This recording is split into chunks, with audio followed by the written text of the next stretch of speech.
Salut à tous, la saison 2025 est lancée et c'est aujourd'hui ma troisième course. J'ai commencé avec Chauffry où on a pu se retrouver à 3 du club dans une échappée conséquente de 15 coureurs sans pour autant réussir à bien concrétiser, je finis 7ème. Ensuite on a enchaîné avec Fontainebleau qui se solde par une crevaison pour moi, mais une belle victoire du camarade Auguste. Aujourd'hui, on va sur la course de Barcy en nombre puisque nous sommes 6 au départ avec Auguste, Kéo, Raphaël, Amine, Antoine et moi-même.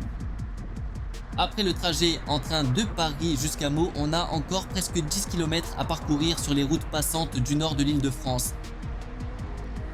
Pas très bucolique comme coin, mais ça nous a fait un peu la chauffe. Le parcours de Barcy, c'est un circuit d'un peu moins de 6 km à parcourir 13 fois, ce qui nous fait une course sur 75 km. A priori, pas beaucoup de difficultés, quelques petites bosses, mais ce qui va faire surtout le plus mal, c'est le vent. Il est très présent et beaucoup de parties du circuit est exposée. Gaffe aux bordures et bien gérer ses efforts, sinon ça peut être fatal si tu prends trop souvent des cassures. Le départ se fait dans la ville en amont de l'arrivée qui elle se fera en fin de ligne droite d'un long faux plat montant. La route est large donc a priori pas trop de problèmes pour bien se placer ou tenter de sortir. On se retrouve tout de suite dans le vif du sujet car j'ai eu un petit bug d'allumage, donc pas de départ en image ici mais direct dans la première échappée. A savoir que dès le début une cassure s'est faite dans le deuxième tour et on s'est retrouvé à une vingtaine de coureurs mais avec une entente plus que moyenne, donc ça ne va pas vraiment bien collaborer. Des clubs surreprésentés mais qui ne roulent pas, des coureurs isolés comme moi qui ne veulent pas se cramer pour tout le monde, bref ce n'est pas l'idéal et ce gros groupe a peu de chances d'aboutir à quelque chose.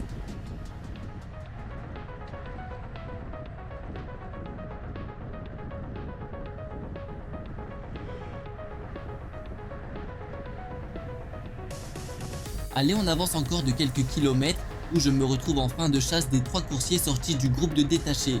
Quelques instants après que j'éteigne la caméra, je les vois attaquer. Connaissant le niveau de dégâts, je savais que c'était un coup à ne pas laisser partir. J'ai dû faire une bonne moitié du circuit en poursuite derrière. Ça se voit d'ailleurs, le cardio est haut, 192 pulsations.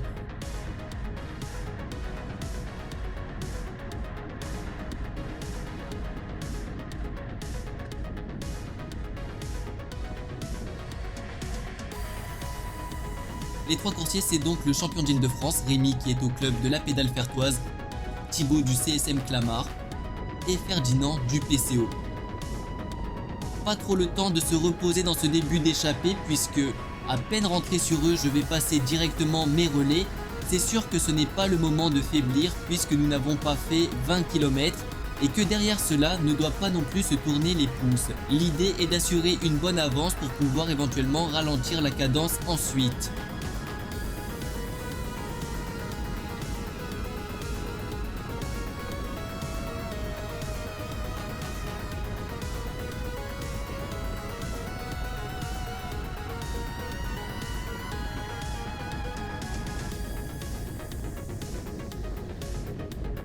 Dans cette portion en faux plat montant, nous avions le vent de 3/4 face et comme vous pouvez le voir, c'est bien exposé. C'est un endroit où il fallait vraiment bien appuyer.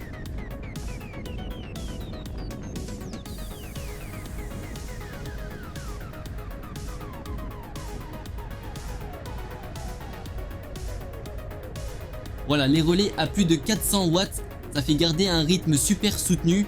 Mais c'est vrai que ça fait tout de même un peu mal à la gueule, ma pulsation reste haute et je n'ai pas encore trop eu le temps de récupérer.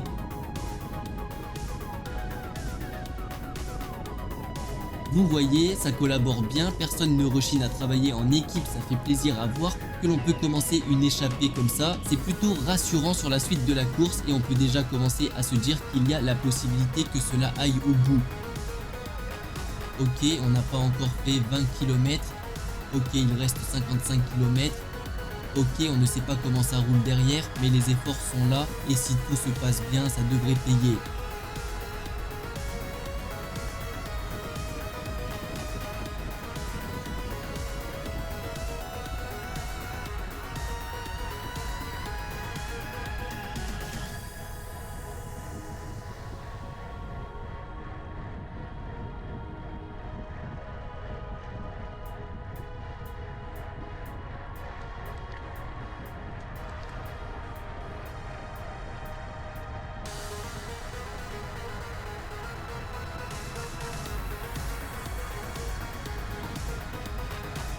On est toujours dans le 4e tour sur 13, le gros groupe est parti dans le 2e tour et nous nous sommes détachés peu de temps après. Ça continue de visser même en descente, pas le temps de niaiser.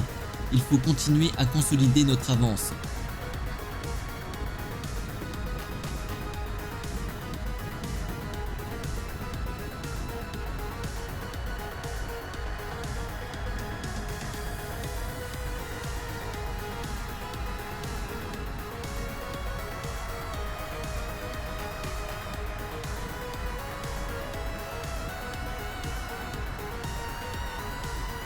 Petite avance rapide sur la fin de ce tour et vous allez voir que je vais déjà faire un aveu de faiblesse. Je vais sauter mon premier relais.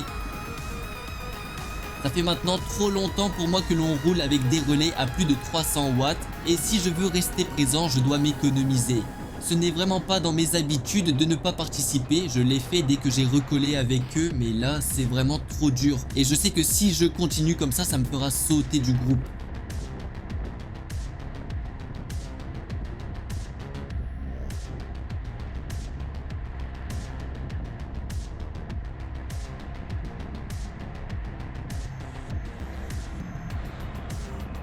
Nouveau saut dans le temps puisque l'on passe au kilomètre 33 où deux nouveaux coursiers nous ont rejoints, à savoir Karl de Lagny Pontcarré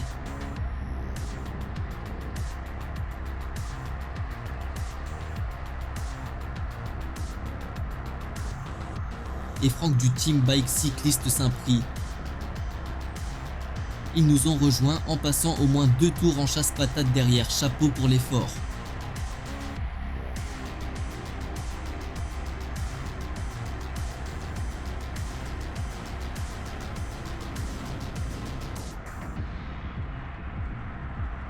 Il nous reste encore 6 tours et l'allure ne faiblit pas vraiment, cependant moi oui.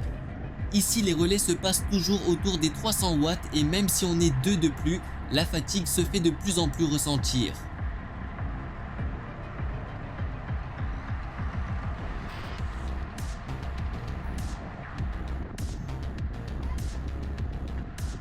Voilà, comme je vous disais, des gros relais toujours soutenus, d'autant plus dans le vent ici. Vraiment dur de tenir la cadence. Tout le monde a l'air super costaud, mais moi je suis dans le dur, je donne ce que je peux et durant la course je vais être obligé de sauter quelques relais pour me préserver.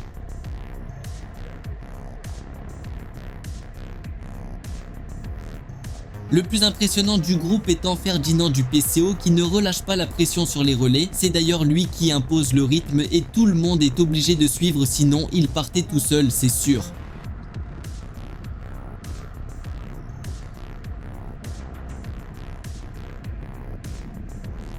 Nous sommes maintenant à plus de la moitié de la course et ce que l'on saura assez tardivement, ce sont les écarts avec le groupe de poursuivants. On arrivera à avoir jusqu'à 5 minutes d'avance, une info d'ailleurs que l'on n'a pas cru sur le moment tellement cela nous a paru énorme. Mais pendant que nous gardions la cadence haute dans ce groupe, derrière cela n'a pas joué la poursuite et on peut d'ailleurs le voir en comparant les statistiques de course où nous avons entre 2 et 3 km/h de différence avec les poursuivants.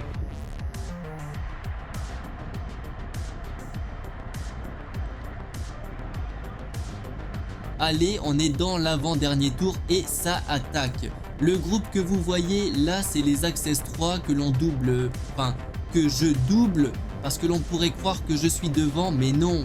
Le groupe est tout au fond, là, car je n'ai pas réussi à accrocher suite à une attaque et je donne tout pour essayer de recoller sur mes compagnons d'échappée qui me paraissent bien loin maintenant.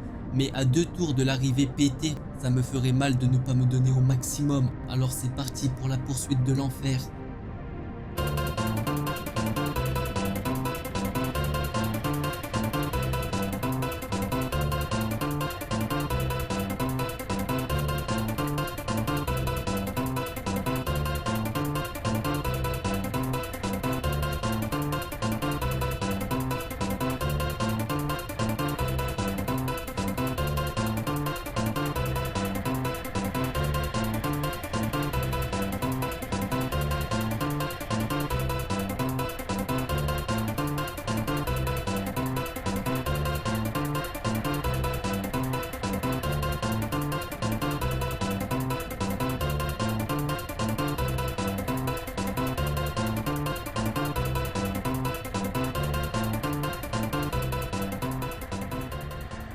Ça y est, j'ai recollé.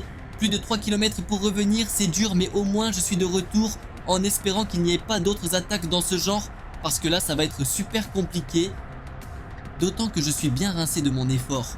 Il va falloir récupérer rapidement si je ne veux pas exploser à nouveau. Pour le moment je vais rester dans les roues, sinon je vais perdre le peu d'énergie qui me reste.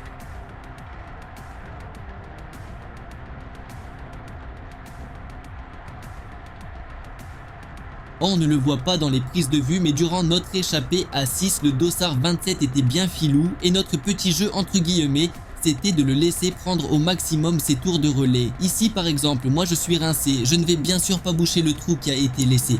D'ailleurs c'est lui qui attaque juste avant et qui me fait péter. Raison de plus pour le faire bosser.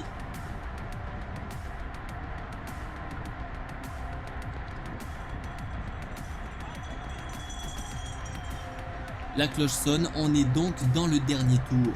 Il nous reste 6 petits kilomètres. Qui va tenter sa chance? Perso, je ne vais rien faire du tout, je n'ai pas les jambes pour jouer la gagne. Mais pourquoi pas une place sur le podium?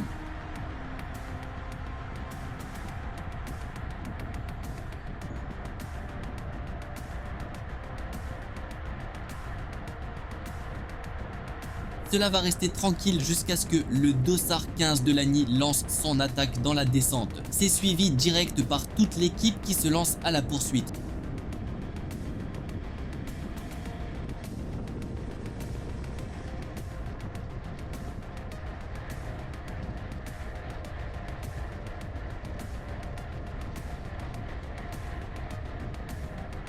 Une attaque que l'on arrive bien à gérer et là je ne sais pas pourquoi je ne suis pas le contre de Ferdinand du PCO et je me bloque tout seul comme un grand dans les deux coursiers qui ont déjà coupé leur effort. Grossière erreur puisque cela va partir sans nous à deux avec le champion d'Île-de-France qui lui va gagner cette course. On se retrouve donc plus qu'à 3 car le coureur de Clamart n'a pas réussi à prendre les roues, il a d'ailleurs fait un sacré taf pendant toute l'échappée.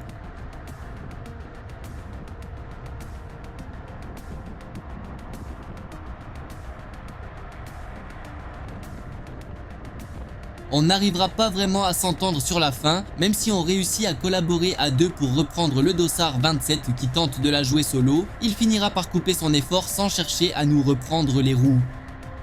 La troisième place va donc se jouer à deux. Je n'ai malheureusement pas les jambes qu'il faudra pour faire le sprint, des crampes commencent à se faire sentir et je fais la dernière bosse devant.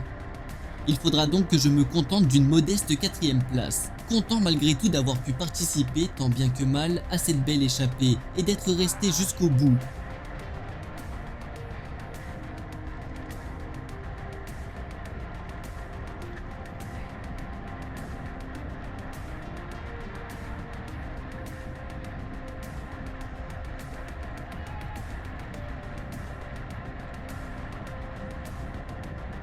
Et un grand merci au club Team Olsi Cosmo qui a organisé la course et qui soutient les initiatives de promotion du cyclisme comme de pouvoir filmer en course. En attendant une nouvelle vidéo, je vous dis à très bientôt et merci d'avoir visionné jusqu'au bout.